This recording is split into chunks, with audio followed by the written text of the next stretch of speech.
Hello everybody, it's Patty! How's it going?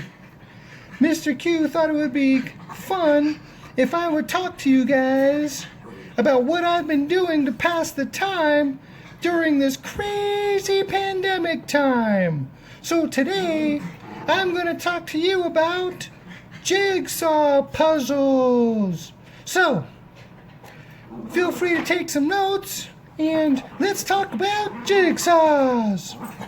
Before we continue with this week's topic, I wanted to talk to you guys about fireworks one last time because Mr. Q talked about them and how it's important to be safe. And I wanted to show you that I was using one of the safest of the fireworks, a sparkler. And when I wanted to show you what happened to me. Now I have a couple of scars on me because of using a firework, a sparkler. So it's very important when you use fireworks to be careful and not to put them too close to your body. Otherwise you could get hurt. Jigsaw puzzles have been around for a few hundred years. In fact, the first documented case of somebody creating and solving a jigsaw puzzle was in 1769 at 1769. And the first jigsaw puzzle was created as a map. You know, like a map of the United States. And they basically took a picture and glued it to some cardboard and then cut it up. Then they could put it back together. And they can take it apart and put it back together as much as they want because it wasn't just paper. It was thicker like a cardboard. So nowadays, jigsaw puzzles aren't just maps.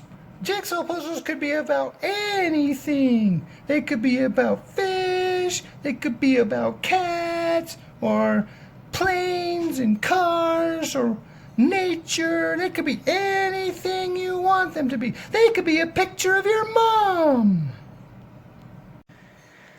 So this is an example of a jigsaw puzzle box. You can see that this jigsaw puzzle, the puzzle looks like a bunch of jigsaw pieces, but the pieces don't line up with what the picture looks like.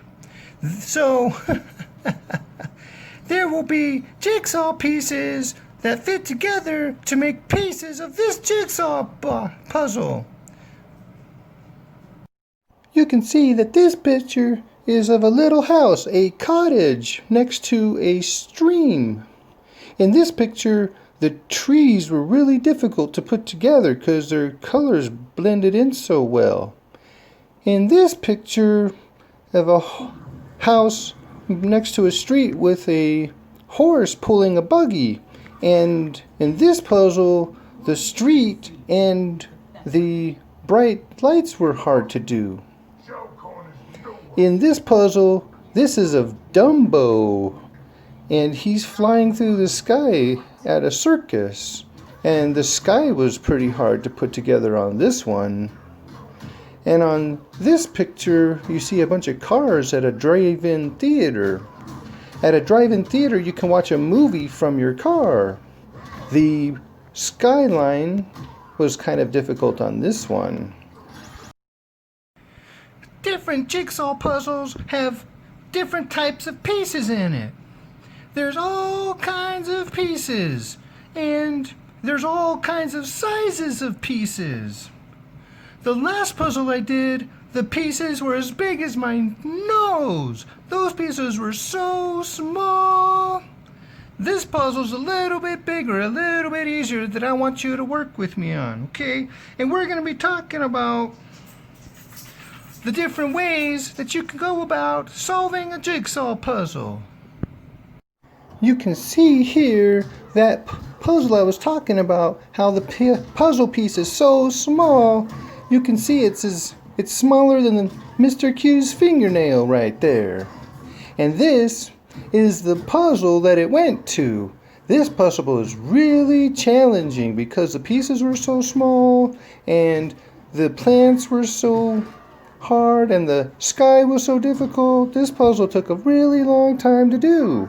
The first thing that I like to do when solving a jigsaw puzzle is to start with the edge of the puzzle, because the edge of the puzzle is flat. So all around the edge of the jigsaw puzzle will be flat.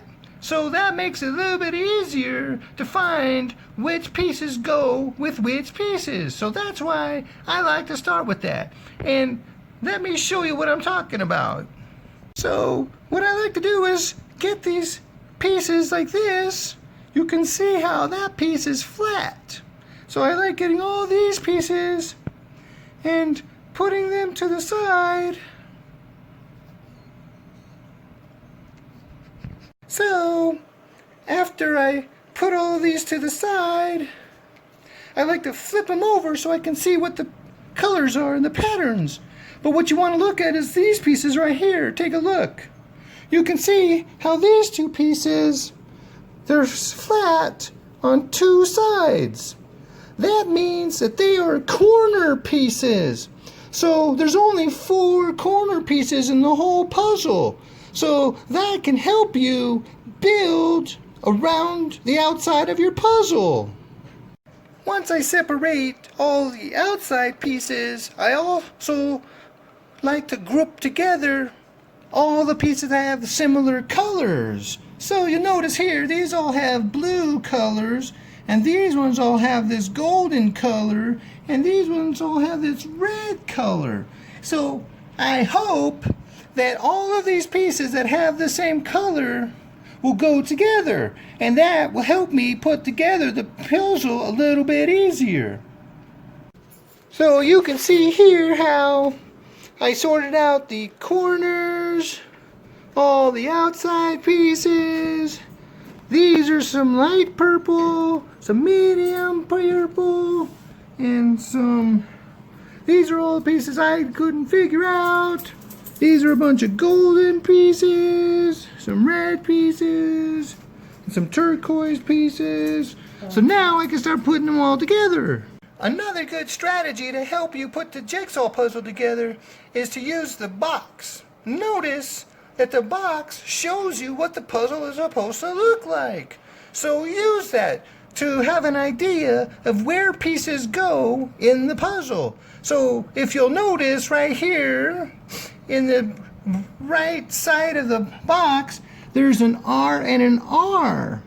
Now, if you find that piece inside as one of the pieces to the puzzle, you can know that that goes right there, and you don't have to look for where else it might go. Sometimes, some puzzles, not only do they have the box, but they have a piece of paper inside the box that also shows you what it looks like. And it's usually bigger than the box, so it's easier to see. So use those to help you solve your jigsaw puzzle. You can see that this puzzle not only has the box, but it has the puzzle poster sheet in the box. So you can use both of those, or 2 people can be using them at the same time to solve the puzzle. Also, sometimes you might be working a puzzle that either might be older, or maybe a piece fell on the ground, so it might be missing a piece for a minute. In that case, I want to remind you just to keep going. Don't get stuck looking for a single piece, because maybe it's lost. And then you'll be spending all this time looking, but you'll never find it. So just keep going. You can't find it? Move on to the next piece. You can see in this puzzle how I'm missing several pieces. And they were pieces in the sky, which is hard to do, especially clouds can be hard to do. So don't get stuck looking for just one piece. Keep moving. As you can see, I've got all of the outside finished except for one piece. And It probably just got mixed in with one of the other things as I was sorting it. So now I can start working on the middle piece. And Baba is helping me. He is such a good helper. And sometimes I help with the puzzles too. Look, I just found a piece right there. So good. Alright, so Bubba and I finished this puzzle in about an hour. You can see how there are many pieces that are the same color. When that happens in a puzzle, it can make it much more difficult to solve the puzzle. But in the end, we were able to do really well and finish this puzzle so good. That the jigsaw pieces were pictures of jigsaw pieces, but they didn't line up. So it was a little bit challenging, but Bubba and I did a great job solving this puzzle. So let's recap on what we learned about puzzles today. And they started in 1769 as a map that was glued to some cardboard and then cut up so that they could put it back together and it would take up less space. I also talked about how every puzzle has a bunch of different pieces in it. How they could be different shapes and different sizes, and that all changes the difficulty of the puzzle. We talked about how you should start on the edge of the puzzle and put all the flat pieces together, and then group together all the like colored pieces so that it would be easier for you to find the pieces that are grouped together easier. And talked about don't focus on one piece just in case it got lost, or maybe it's buried inside your pile of puzzle pieces. If you can't find the piece you need, just go ahead and move on. It's okay. You'll be able to solve it eventually. And they make puzzles of all kinds of shapes and sizes and of anything you want. You can send pictures of your favorite pictures in and they can make a puzzle of that for you. So today's homework is for you guys to write down and describe a puzzle that you tried. Maybe you didn't do a jigsaw puzzle, but think about a puzzle, maybe a jigsaw puzzle, but just a puzzle that you solved, and I want you to write it down and describe it, and describe how you solved it. Alright, so 5 to 10 sentences, and then I want you guys to share that with your classmates. Alright guys, that's it for me today. We'll see you next time. Bye-bye!